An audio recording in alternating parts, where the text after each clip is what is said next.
Okay, so let's just jump right in. We all think of late December as, holiday season, right? But what if it was something more? What if there's this incredible window of time where you can, and I mean literally, write the code for your entire next year? That's what we're going to get into.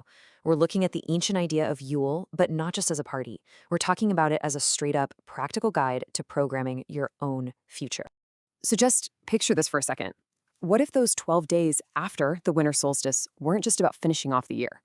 What if they were a map? A time where each single day directly shapes a specific month of the year that's coming. That is the absolute core of what we're unpacking here. Now, to really get this, you've got to shift how you think about Yule.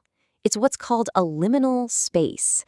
And that sounds fancy, but really just think of it like the universe hitting a giant pause button. The old year, it's done. But the new one, not quite born yet. So you're in this incredibly powerful, kind of magical gap. You're literally between times. And it's inside this powerful gap, this still point of the year, that the work begins. But the first step? It's not about jumping into the new year. Nope. It's all about preparation. It's about clearing the decks for everything you want to bring in. Think of it like the ultimate annual review before you even start writing next year's plan. And this quote, man, it just nails the feeling of it all. The wheel of the year stands still. The whole idea is that what you do right now, it isn't just for today. It sends out these ripples across the entire next year. It means every single choice you make just carries so much more weight. So where does it all start? It kicks off on a night called Mother's Night. That's the eve of the winter solstice, which of course is the single longest, darkest night of the entire year. This is it. This is your starting line. And on this one night, there are three really key things you do to get that clean slate. First up, clean your space. I mean, a deep physical cleaning. Second, close your depths, symbolically or, hey, literally if you can. And third, purify your body, maybe a long salt bath or something similar. It's all about getting rid of the old year's energetic clutter before you start broadcasting your signal for the new one. All right, so once that prep work is done, we get to the real heart of this thing, the 12 days that are a direct map to the 12 months of the year ahead. This is where the real programming begins. And this is the central idea, the main mechanic. You get 12 days to code your year. It's so simple. Each day, starting on the solstice, lines up perfectly with a month. So day 1, that's you setting the tone for January. Day 2 is February. Day 3 is March. You get the idea. And here's the roadmap. It's not random. Each day has its own sphere, a specific area of your life to zoom in on.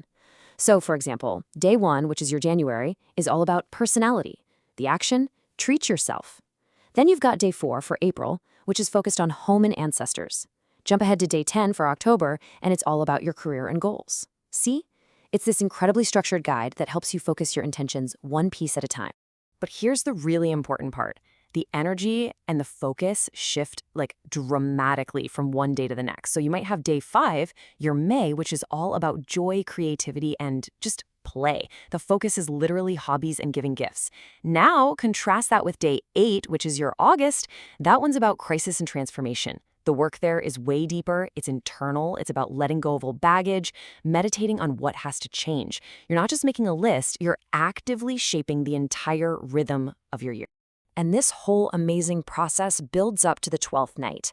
This is the big moment. This is when your program for the year gets compiled and locked in. The idea is that whatever intentions you've set, whatever words you speak on this final night, they become law for the year to come. The gates swing shut, and your plan for the next cycle is officially. But you might be asking, how do you make all this stick? How do you really amplify these intentions? Well, you don't just think about them. You use a very specific language of symbols to ground them in the real world, to make them solid and concrete in your own mind. And believe it or not, food plays a huge part in this. That Yule ham, it's not just dinner, it's a symbol for prosperity. Apples and some warm spiced wine, that's all about youth and vitality. Even leaving out a bowl of porridge. It's not just some cutesy tradition. It's seen as a genuine offering to make sure your home is peaceful and harmonious for the whole year. Even the decorations that we all know and love have these super deep symbolic meanings.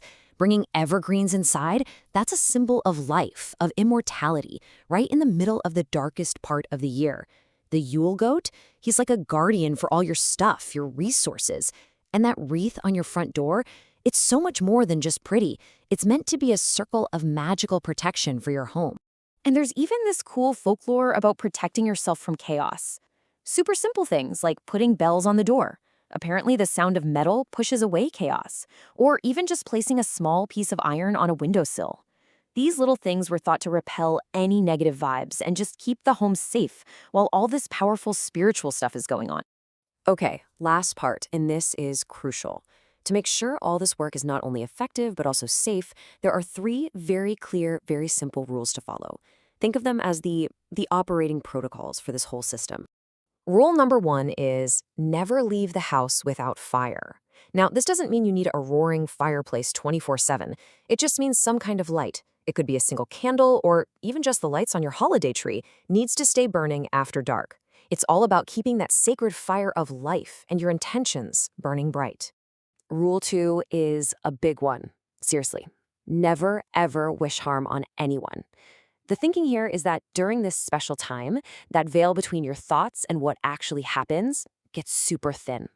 Your words, your intentions, they have incredible power. And any negativity you put out there is said to come right back at you even stronger before this whole period is even over. And the last rule, never be in debt. This connects back to that first night of prep work, but it really applies to the whole 12 days. It's all about keeping a healthy balance of giving and receiving. So if you can't pay back money, you give a gift. You offer to help someone else. The key is that the flow of energy, in and out, has to stay balanced. So, look, at the end of the day, whether you see all this as ancient magic or maybe a really powerful psychological tool, or even just a super focused way to set your intentions for the year, the core idea is the same. It changes the turning of the year from something that just happens to you to something that you actively get to create. Which really just leaves one question, doesn't it? Your year is a totally unwritten story. So, how are you going to begin?